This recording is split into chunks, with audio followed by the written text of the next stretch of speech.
Shalom, selamat pagi saudara-saudara yang terkasih dalam Kristus Tuhan. Hari ini Jumat 28 Oktober, sebelum kita memulai aktivitas pelayanan dan juga berbagai pekerjaan kita, terlebih dahulu kita menerima, mendengarkan dan merenungkan firman Tuhan sebagai sumber motivasi, inspirasi dan kekuatan bagi kita. Firman Tuhan yang kita renungkan hari ini tertulis dalam kitab Roma 8 ayat 14. Semua orang yang dipimpin Roh Allah adalah anak Allah. Semua orang yang dipimpin Roh Allah adalah anak Allah. Demikian firman Tuhan. Saudara yang terkasih, siapakah Roh Allah itu? Apakah Roh Allah?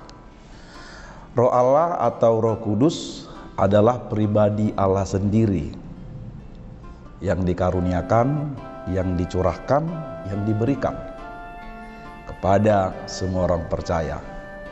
Tentu kita masih ingat peristiwa pencurahan Roh Kudus di hari Pentakosta yang tertulis, yang disaksikan dalam kitab Kisah Para Rasul pasal 2. Sehingga saudara yang dikasihi Tuhan, karena Roh Allah itu adalah pribadi Allah sendiri yang dicurahkan, yang dikaruniakan, dan yang berdiam di dalam diri kita, di dalam diri orang-orang percaya, itu menjadi bukti bahwa Allah senantiasa hadir dan sungguh-sungguh hadir menyertai kita, bersama-sama dengan kita, memimpin kita, menuntun kita, merasakan apa yang kita rasakan, dan ingin terus menolong serta menopang hidup kita. Itu artinya, saudara yang dikasihi Tuhan, karena Roh Allah itu diberikan bagi kita, dicurahkan bagi kita untuk menyertai, memimpin, menuntun, menolong dan menopang hidup kita, serta merasakan apa yang kita rasakan. Itu artinya bahwa Allah benar-benar adalah Allah yang imanen, Allah yang Immanuel, menyertai kapanpun, dimanapun dan bagaimanapun kondisi hidup kita.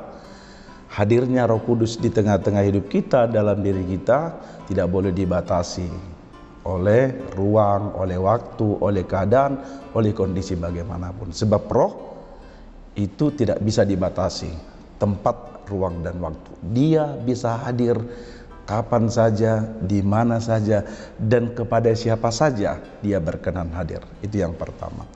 Yang kedua, saudara yang dikasihi Tuhan, dengan hadirnya Roh Kudus dalam diri kita, di tengah-tengah kehidupan kita, itulah yang membuktikan, yang menjadikan kita menjadi milik Allah, menjadi anak-anak Allah. Artinya Roh Kudus itu memateraikan kita, orang-orang yang percaya, menjadi kepunyaan Allah, menjadi milik Allah, menjadi anak-anak Allah. Oleh sebab itu, saudara yang dikasihi Tuhan, sesuai dengan firman Tuhan renungan hari ini, semua orang yang dipimpin Roh Allah adalah anak Allah. Artinya tadi Roh Kudus yang dicurahkan itu, yang tinggal diam bersama dengan kita, menyertai, memimpin, menuntun, menopang dan menolong hidup kita. Pertanyaannya, bagaimanakah hidup orang yang dipimpin oleh Roh Allah? Kalau kita mengklaim diri kita adalah anak Allah, berarti hidup kita dipimpin oleh Roh Allah. Pertanyaannya, bagaimanakah hidup yang dipimpin oleh Roh Allah atau Roh Kudus? Di dalam Roma 8 ini, terutama dimulai dari ayat 1 sampai ayat 14 dan seterusnya, Paulus memberikan penjelasan dan membandingkan hidup menurut roh, hidup di dalam roh dengan hidup di dalam daging atau hidup menurut daging. Menurut daging artinya identik hidup di dalam dosa, hidup di dalam perbudakan dan perhambaan dosa.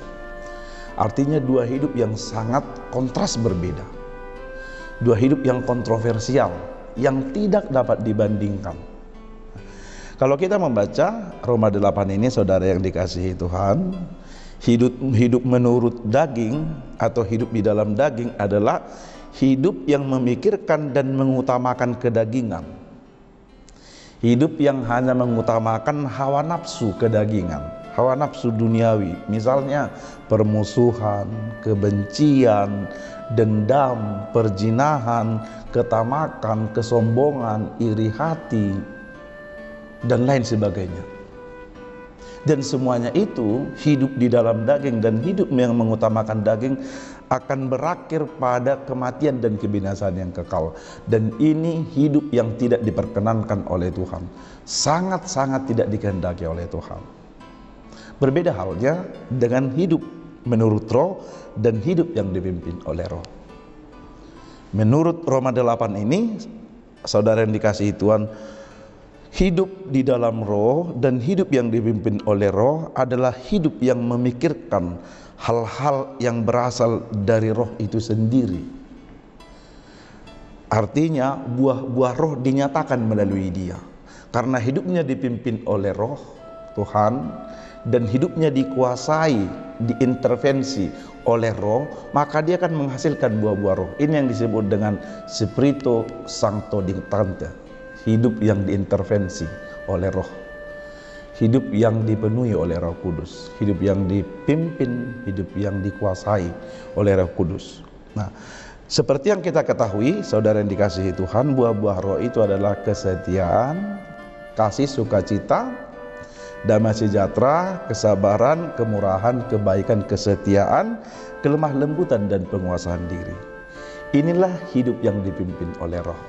Maka saudara-saudara yang dikasihi Tuhan, hidup yang dipenuhi oleh roh dan hidup yang dipimpin oleh roh, maka hidupnya akan berakhir pada kehidupan dan pada kekekalan yang telah disiapkan oleh Tuhan bagi orang-orang, bagi anak-anak Allah yang hidupnya senantiasa dipimpin oleh roh Allah. Sehingga hidup di dalam daging, hidup menurut daging, dan hidup yang dipimpin oleh roh itu sangat jauh berbeda, sangat kontras. Hidup yang dipimpin oleh roh itulah hidup yang berkenan di hadapan Tuhan. Sementara hidup menurut daging adalah hidup yang tidak dikehendaki dan yang tidak diperkenankan oleh Tuhan. Maka saudara-saudara yang dikasihi Tuhan, kalau kita berkata bahwa hidup kita adalah hidup yang dipimpin oleh roh Allah, atau kalau kita berkata kita adalah anak Allah, maka buka hati, buka pikiran, buka hidup seluruhnya untuk benar-benar dipimpin oleh roh Allah. Dan buah-buah roh itu terlihat dan keluar, terwujud dari kehidupan kita sendiri. Amin. Kita berdoa. Bapa di dalam surga, kami mengucapkan syukur untuk pagi hari ini atas kebaikan Tuhan yang telah membangunkan kami, terutama yang telah menjaga kami di sepanjang malam ini. Kami bangun dalam keadaan sehat, penuh sukacita, dan penuh pengharapan untuk menjalani aktivitas kami satu hari ini. Terima kasih Tuhan untuk firman-Mu yang menuntun kami, membimbing kami, serta mengingatkan kami adalah anak-anak Allah. Sebab Tuhan telah mengaruniakan roh-Mu ke dalam hidup kami, ke dalam diri kami. Hidup kami sepenuhnya dipimpin, dituntun, dikuasai, dan dipenuhi oleh roh-Mu. Kami membuka hati, membuka diri, membuka perasaan dan pikiran kami, semua diri kami, untuk dipimpin oleh roh-Mu. Sehingga setiap gerak, pikiran, perasaan, tindakan dan perbuatan serta perkataan kami menjadi kesukaan Allah dan yang berkenan kepada Allah. Bapa yang baik, kami bersyukur karena Tuhan telah memberikan roh-Mu kepada kami. Kami memiliki kekuatan dan terus ditopang untuk melawan nafsu-nafsu kedagingan kami. Sebab firman-Mu berkata, hidup yang dipimpin oleh daging dan hidup di dalam daging mendatangkan kebinasaan yang kekal. Maka dengan roh-Mu yang memimpin hidup kami, kami dituntun kepada kehidupan dan keselamatan yang kekal.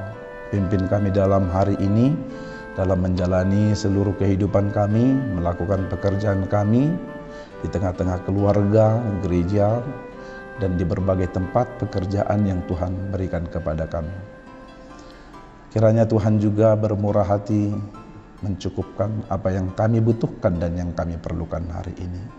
Ajar kami untuk selalu bersyukur untuk setiap pemberian-pemberian Tuhan dalam kehidupan kami, atas kesehatan, atas umur panjang, atas kesembuhan, dan atas banyak hal yang telah kami terima dari berkat Tuhan.